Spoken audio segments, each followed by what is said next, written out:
Good. So I'm going to be speaking about the ash drill that the Connecticut River Valley Cog has got from us for the use farmers to use in no-tilling. I just going to plan to do a virtual walk around of it, just like I would do if you were on my lot. And I'm going to give you the tips to run it, some ideas, and then open up for questions. Try to keep it short for you. So have you seen the drill in person at all today? Yes. Okay. We have.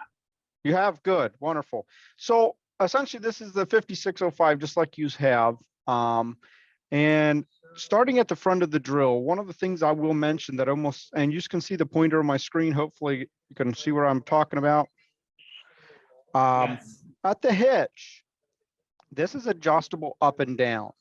Depending upon like what size tires are in your tractor, you will need to move this up or down in this hitch. Essentially what we're looking to do, let me just page a couple pages over, is we're looking to have this frame right here, the main frame of the drill, when you're seating in the ground, when it's engaged in the ground at the seating depth you're looking for, you want that frame to be pretty well flat or slightly uphill if possible.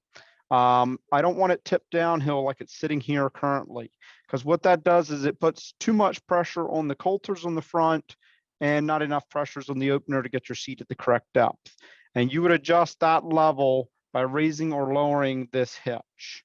And if you want to have it in the best one possible position, you would move it the whole way to the bottom if you don't want to make any adjustments, and that will normally fit the greatest amount of uses or tractor heights, drill bar heights. On the main frame, right here on this side is a little door that will have your calibration tarp in this main pull. Let me back up a step here. Underneath this main shield will be your high-low sprocket, which we'll talk about when we get back to the seed metering. Your depth control for your coulters, so the front no-till coulters, the blades on the front of the drill. Your depth control for that is going to be done in the toolbox of the drill. Should be some small donuts. I call them the little aluminum spacers that clamp around your main lift cylinder where your stop is in here currently. That's going to set your coulter depth, and you only want to set your coulter depth about the same or just slightly deeper than what you want to seed your product. The reason being is if you set these coulter depths to 3 inches deep, you're cutting a 3-inch deep trench with that single bladed coulter. And if you're seeding fine seed and you're only putting it in the ground 3/4 of an inch with the opener, if it would rain, heavy rain before that seed germinates after you planted it, there's the possibility it's going to go to the bottom of the coulter trench, which is, you know, if you're running it at 3 inches deep, is way too deep for germination. So my recommendation is make sure you pay attention to how deep your coulters are running and adjust that depth using the main lift cylinder here, the spacers that are in the toolbox. And then so that adjusts your coulter depth, the front blade. I'm just going to page back here to the pictures in the rear.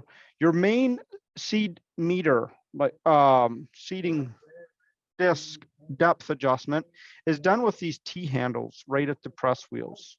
So that is set independent of the front. Coulters are set with the lift cylinder stops. The opener depth is set with these T handles, and you can pick them up, move them front or back. So back further is going to be deeper, forward is going to be shallower. And there's no right or wrong setting there. Essentially, that really depends upon your soil type and conditions, moisture. So I recommend go out there and plant 20 feet, jump out with your pocket knife and check your seed depth. Go back and check that seed trench and make sure that you're placing the seed where you want it, and then just make adjustments accordingly, front or back for deeper or shallower. And the other thing I forgot to mention is your main seed box. It's hard to see, but this main seed box drops down into the opener. The grass seed box drops, the main seed box would come down the kinky hose here into the center. That's going to be your main seeding depth. If you were seeding something like clover along with it that just needs to be rolled into the surface of the product, you would use the small grass seed box here on the back. And that drops out a tube right in front of the press wheel. So we're actually just dropping that out into the soft ground that the opener created so that you can seed seeds at 2 different depths, one that needs to just be pressed in the soil for germination and one that needs to be planted at a set depth. Any questions so far from anyone on what I covered? Setup. Nope, think we're good. Okay, I'll keep going. So your adjustments for the grass seed box seeding rates, it's just a simple knob right here with a simple handle with the alphabetic scale on it. And that will go, you will just loosen that and move the lever to the position that you're looking to achieve. The seeding rate for the main seed box is going to be done right here on this variable speed lever. We're going to loosen the nut and move it on the 1 to 40 scale. That is going to set the seeding rate of the main seed meters. The main seed meters are foam, so it don't matter if you're planting corn to soybeans. I even have people planting zinni flower seeds with these things. So it does not matter how small or large the seed is. The foam takes up the seed size and adjust accordingly for that automatically. And all you're doing is adjusting the speed of rotation using this variable speed handle. So very simple to set up.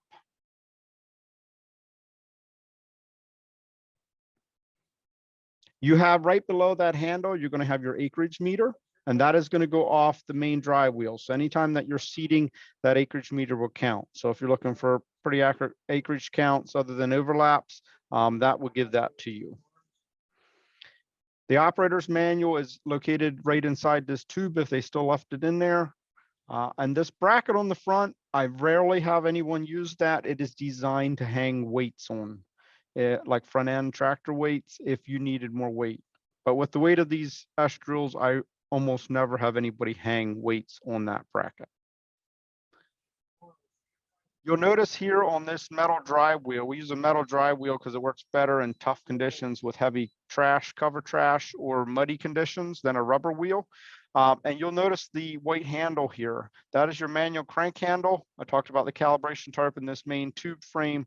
You would pull the tarp out, put it underneath, put your seed in the box, and then you're going to crank this wheel manually to set your calibration. Here's a better picture of that variable speed handle I talked about for the main adjustment and the acre meter.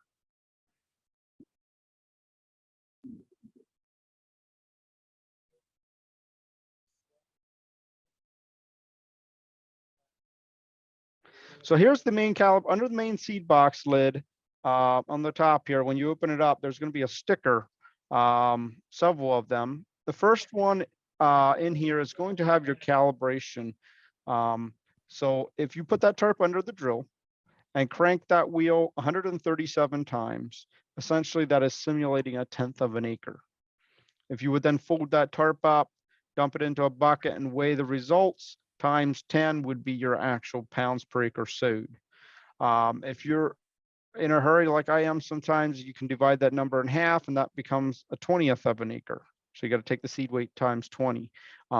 It's a little bit less accurate because you're measuring less product, but you can do that.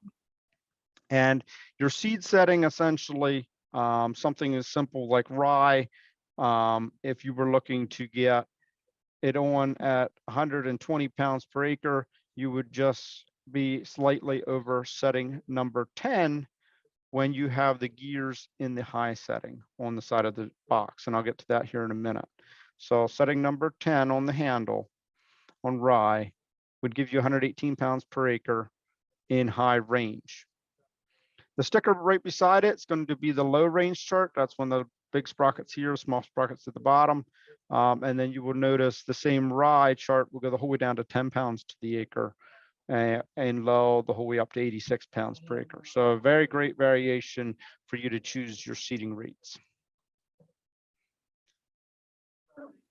And then this is just underneath the small grass seed box. You'll have the main seeding, the chart for your small timothies and clovers that you may use the small grass seed box for the seeds that needs to just be pressed into the surface. and the adjustment handle for that. And there's a better picture of those T handles for your press wheel adjustments. You can move them full settings, straight front to back, or you can turn them and do a half setting. The holes will line up for half settings as well.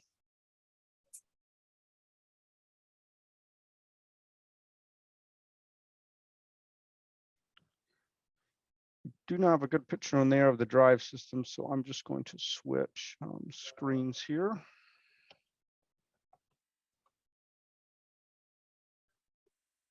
If you ever need information or manuals on this unit when you're running it, you can just go to sdrills.com, just like the name on the drill, sdrills.com, and there's a parts tab here.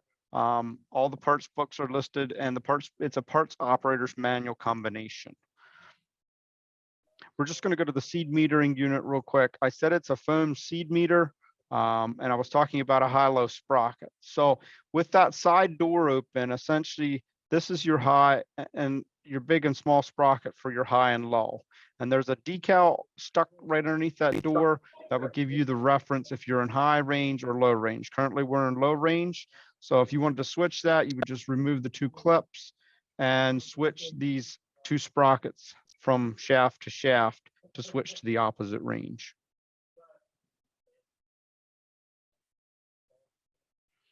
And a quick demonstration of the seed meter. Essentially, this is the soft foam we're talking about. This cup makes up the bottom of the seed box. And as you can see there, I got some soybeans in it, and I'm just slowly turning it, and it's picking it up. It will completely clean out. And you can see it brings it down around, drops it out, and this would be the seed tube going down to your planter. So very simple to set up. You can see the ramp, it comes down and opens up and drops out. So positive feed, you can plant some bin run if you want. It will take a little bit of trash and plant it without a problem. That's pretty much all I got for today. I mean, that's the basic overview I'd give you if you were standing here. Any questions? I've got one. How You might have to come up for him to hear you. I'll tell you can ask. Or go, okay. How often do the coulters and everything need to be rebuilt? How many acres before we better go through and replace it? So how often do the coulters? Yeah. The coulters and Have to be openers have to be rebuilt. Yes, good question. So on a 5-footer, I'm going to say you're going to run around 1,000 acres before you have to do rebuild. At that point, I would it's not necessarily I have people running more acres than that, but if you're concerned about, so the openers are a true, they're an offset double disc opener. So one disc leads the other on the opener portion, like where it makes a seed trench. The reason it does that is it better penetration with a single disc leading, and it also creates a true V bottom seed bed like you would have in a corn planter. So don't have a W, so your seed placement is exact. When you get wear on there, you can end up getting dirt in between, and then you still have a W. So about 1,000 acres is a good number to have on a 5-footer before you start looking at rebuilding it, coulters and openers.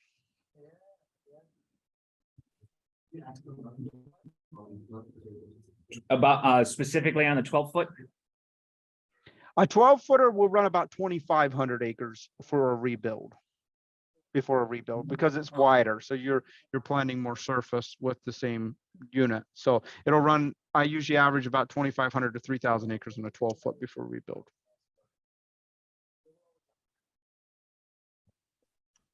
Any other questions? Seeing none. Thank you, Jay. Appreciate Absolutely. your time. Yep, not a problem. And if anybody has questions, you can contact us. Our phone number is right on that Estro website. Call in here. There's probably 5 or 6 of us that'll run you through any issue you're having. So feel free to give us a call.